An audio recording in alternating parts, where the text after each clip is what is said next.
the end of this month, NorthWestern Energy is set to take over majority ownership of the Colstrip power plant. Now, they're asking regulators to sign off on some of their plans for the newly acquired power. But some opponents are claiming the deals have not gotten the oversight they should.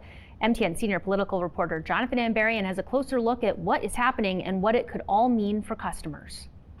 The Colstrip power plant has a complicated ownership structure. Starting next month, NorthWestern Energy is going to take over shares from two other companies, but the electricity that goes along with each of those shares is going to be used differently.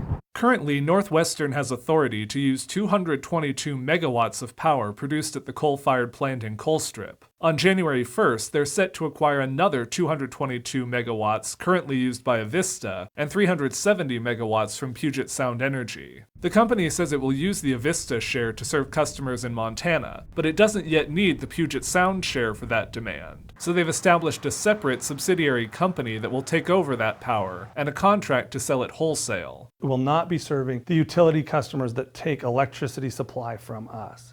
It very well may serve some of the co-ops, some of the large businesses in Montana that are choice customers. Associate General Counsel Mike Green says the goal of keeping the Puget Sound share in a subsidiary is to protect customers from the operations costs associated with it. NorthWestern says the new subsidiary isn't part of the regulated utility and doesn't fall under the jurisdiction of the Montana Public Service Commission. Instead, they're asking a federal agency to sign off on their plan. In a filing last week, the PSC said it appeared NorthWestern was avoiding scrutiny on the acquisition. But Green argued that's not the case. We really haven't, from my perspective, haven't skirted anything. We've just kind of moved from one regulatory regime to another. Meanwhile, NorthWestern says it's reached contracts to sell some of the power from the Avista share as well, and the company asked the PSC Tuesday to let them use some of that money to directly cover new operating costs at the plant. Groups like the Montana Environmental Information Center have pushed back on NorthWestern's plans for Colstrip, arguing the company was rushing in without enough oversight and not doing enough to demonstrate current customers won't be harmed. The question is, who's going to pay